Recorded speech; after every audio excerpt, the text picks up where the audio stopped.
Welcome to this Faroes News Report. We'll be covering key political events and other news from the past 3 days, plus a weather update at the end. And just a note, you can find more content like this over on the YouTube channel, PalsFundamentals. Right. Our aim here is really just to give you the information straight from the sources without adding our own perspective. Okay, so first up, a significant social issue. Starting tomorrow, it seems a number of Ukrainian refugees here in the Faroes are going to be without housing. Oh, why's that? Their current lease agreements are terminating. The Red Cross is describing this as, well, an urgent situation. That's according to KVF, reported via VP. Okay, that sounds serious. Moving over to the Lichting then. Yes.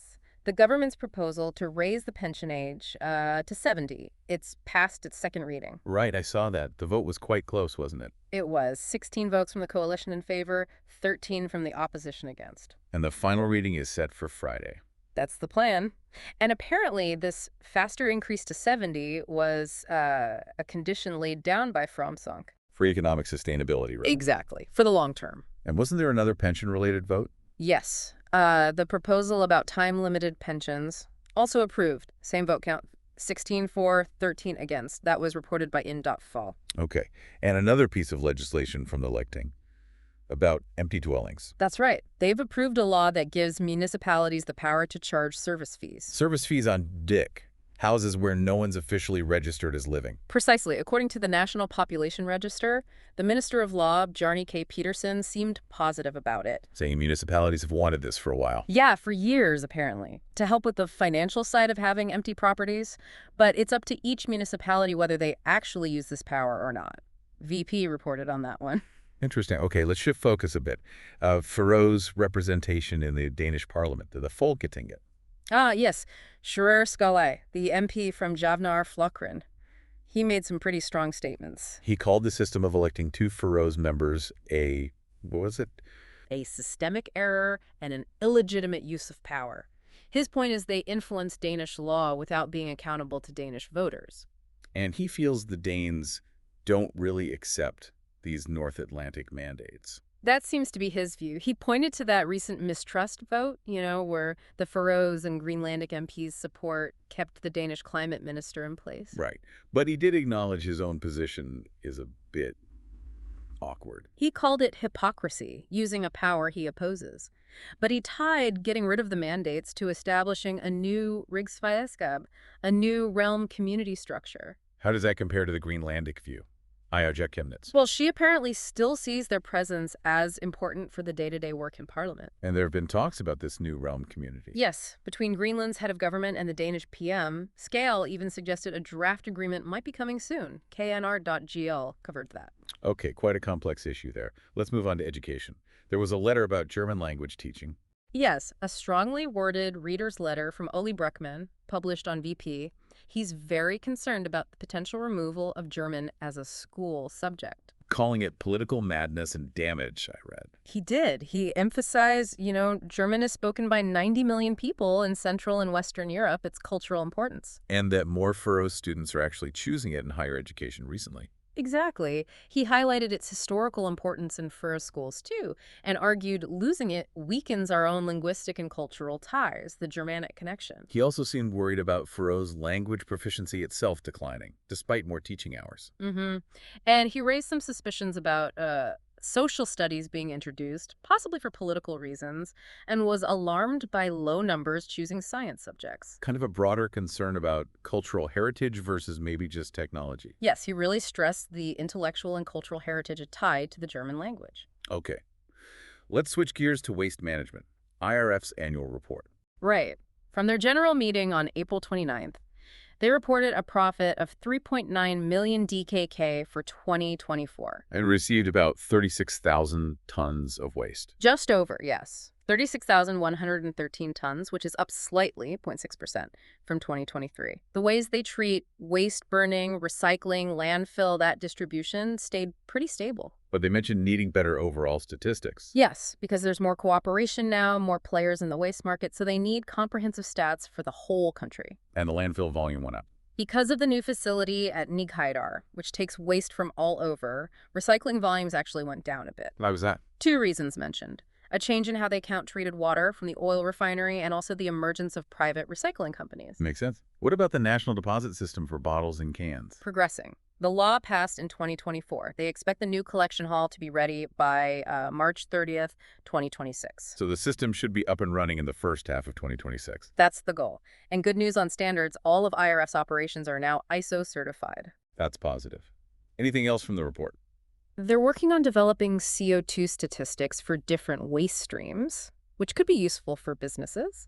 Oh, and they elected a new board. A new chair? Yes, Gunva Esalakti is the new chair, Alvi Mortensen is vice chair, and interestingly, it's a gender-balanced board now for the first time. VP reported all this. Good to see.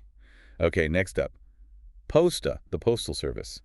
Their 2024 financials. Yes, they announced their results, said they showed good progress, slightly better than the year before. What were the sales figures? Total sales were 108 million DKK in 2024. That's actually down from 128 million in 2023. Okay. And profit? Operating profit before depreciation was 8.1 million DKK, about 7.5% of sales, but there was a loss before tax of 1.7 million DKK. So mixed results. What did the CEO say? Edvard Rembert expressed satisfaction, emphasizing they're prioritizing core tasks to keep services sustainable. Which is tricky with letter volumes falling due to digitalization, I imagine. Exactly. That requires ongoing efficiency efforts. And one big change. Posta is going to stop distributing unaddressed printed advertising. The junk mail. Pretty much. But they do expect to turn a profit in 2025. That was also from VP. Right. Now, what's happening with the Suðuroyar tunnel project? Is the planning approved? Not quite yet. It won't get the final approval this week as they'd hoped. Why the delay? Well, the Lugting adjourns on Friday, and they need 2 days between readings of the proposal, so there just isn't time. It's on the agenda for tomorrow, though. Yes, for its second reading. To finalize it, Parliament will probably have to be called back later in May after some committee meetings planned for next week. But the Prime Minister still expects it to pass. Yes, he seems confident. Says there's support across all parties for the project planning. That's from in.fo. Okay, one more item before the weather. An opinion piece about ferries for the outlying islands. Yes, by Björt Samuelson, published on VP. She's highlighting how slow the progress is on renewing those ferries, especially compared to all the talk about subsea tunnels. Her point is that modern ferries are essential for these islands' future. Absolutely. For their future, for good transport links, and just for the equal rights of the people living there. She stressed it's the responsibility of elected officials to ensure up-to-date services. And some of the current ferries are really old. Over 50 years old, some of them. This is despite an earlier plan to build 4 new ones. There is planning for a new Kalsoy ferry, though. Yes, and that's positive, she acknowledges, but the whole fleet needs renewal, and faster. Contrasting the billions for tunnels with what's needed for ferries. Exactly. She estimated maybe 350 million DKK for 2 smaller and 1 larger ferry, or around 500 million for 4. She argues that should be affordable if the political will is there. And the coalition agreement mentioned this. It did. It committed to renew the ferry fleet as soon as possible, so she's urging them to act on that promise quickly. Okay, that covers the main news points. Let's move to the weather report for the last few days. Right. So starting with Wednesday, April 30th, we had a light to fresh breeze from the south, mostly 3 to 8 meters. But it picked up in the west later. Yeah, increasing to a fresh to strong breeze, 8-13 meters in the evening. It was generally cloudy with some isolated showers, but maybe a few sunny spells too. Temperatures ranged from 7 to 12 degrees Celsius during the day, then dropped to 4 to 7 degrees overnight. And then yesterday, Thursday, May 1st. That was windier. A fresh to gale force wind from the west and southwest. We're talking 10-15 meters with gusts up to 18 meters in places. Did it ease off later? Yes. In the evening, it decreased to a fresh to moderate breeze from the northwest, around 5-10 meters. Cloud cover was variable, and there were rain showers. Seems similar. A bit cooler overall, between 5 and 9 degrees Celsius. Okay, and the forecast for tomorrow, Friday, May 2nd.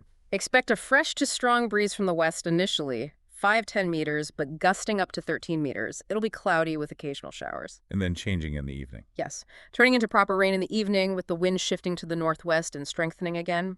8-13 meters.